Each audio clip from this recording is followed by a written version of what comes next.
Hey everyone, welcome to yet another Planning Pulse. I know it's been a while, it's been at least a few months since we last saw each other, but that's okay because we have a great team here that's been putting out content on a monthly basis. So let's go back and review some of the things that have come out this year. So we had our 2025 kickoff call where we talked about the economy and investing in general, what our views are for 2025. So if you're interested on anything investing in the economy, go back and review some of our thoughts from that call. Secondarily, we had in this last one, Andy did a great job on the Social Security Fairness Act. So if you fall within that demographic about Social Security or you've already filed, this is just good information to know. You may want to go back and review that. But today, I am so excited to be back talking about tax planning. So I would say I have been in a pretty big deep dive with clients on tax planning for 2025. Coming to you today, a week after April 15th, we can take a deep sigh, right? Deep sigh of relief that we are done with taxes, that we don't have to worry about it till next year. It is just so wonderful. I'm sure we're all very excited to be done with it, right? Wrong, guys. We need to keep on tax planning for the rest of the year, right? This is something that doesn't go away. So I promise you, your CPAs, your tax attorneys, your enrolled agents, whoever you use, they are going to want you to get back on that tax planning horse, right, and start getting organized. So the reason I wanted to come and talk about tax planning is because this is where so many people, they get through tax season, they're kind of done with the conversation. They had to wait until all their forms came in, and then they go to their CPA and they say, hey, here's all my documentation. Help me pay the least amount of taxes that I can. Well, guys, that's just not the way tax planning is done, right? That's what you used to do 20, 30 years ago of just having a couple of days where you focused on tax planning. Now, where we come in is we really look at it on an annual basis of saying, look, from a tax planning perspective, taxes should be talked about every step of the way in whatever we're doing, right? It is ingrained in all of the other tax planning topics.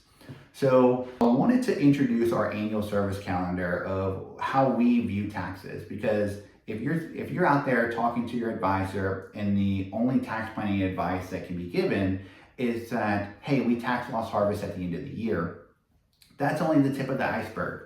We need to be looking at strategies that are going to put you guys in a better situation moving forward. And so there's really three things that I've looked at quite a bit, right, when it comes to saving on taxes. So you don't want to just look at it from an annual perspective. You want to say, or how I view it is, how do I get your lifetime taxes down, right? So most people like to say, hey, what are my tax rates currently versus what they're going to be in retirement? And that's fine and that's great, right? There's a lot of planning to be done around that. But what a lot of people forget are very new, or I would say not very nuanced, but more nuanced topics. Like what happens when I'm in retirement and my spouse passes away, right? You want to make sure that you account for the widow's penalty, right? So going from married filing jointly down to single. So I'm not going to get into the weeds of that today, but I just wanted for you guys to focus on, it's not just about current tax rates today versus retirement. There's current tax rates versus avoiding that widow's penalty. There's comparing your current tax rate to the tax rate of heirs, on the estate planning side, right? So you want to make sure that it's not just one pot of your money or net worth that is all doing the same thing. You've got different allocations for different purposes. And that's where the tax planning is really and these strategies are really going to put you in a better position for a lower lifetime tax bill. So I do want to go back and talk about the difference between tax planning and tax advice. Two totally different things, right? From a tax advice perspective, that's where us as financial planners are coordinating with CPAs, enrolled agents, and tax attorneys, right? That's the execution part of what we're doing, because us as financial advisors, financial planners, we cannot do those. We cannot provide tax advice for you, but we can provide tax education, tax guidance, projections based off of current tax law, right? And so that's why we love coordinating with CPAs, enrolled agents, and tax attorneys. And I just come at it from, hey, here's what I think from what I see, right? We have this build out financial plan, hopefully. So I can share that with any of your trusted CPAs and say, look, here's a tax planning strategy that I'm thinking for 2025. What are some conversations that you're having that could go into this, right? Guys, that is building out your financial team that's working hard for you. So right now, we'll pull up the annual service calendar here, but right now that's where people are getting their tax returns back and we're reviewing them. We're doing preliminary Roth conversion analysis. We're doing insurance reviews, estate planning reviews, and flow charts.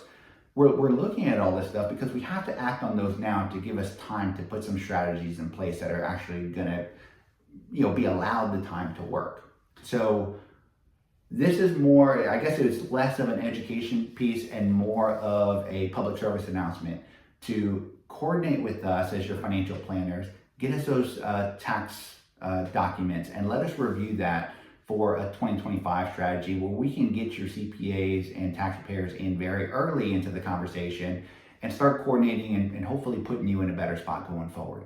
So thank you guys so much. Again, I love being back. We'll take a little deeper dive next time instead of just a public service announcement, but keep engaging with us. Keep looking for us on LinkedIn. Our YouTube channel still has a lot of great content going forward. So love being back.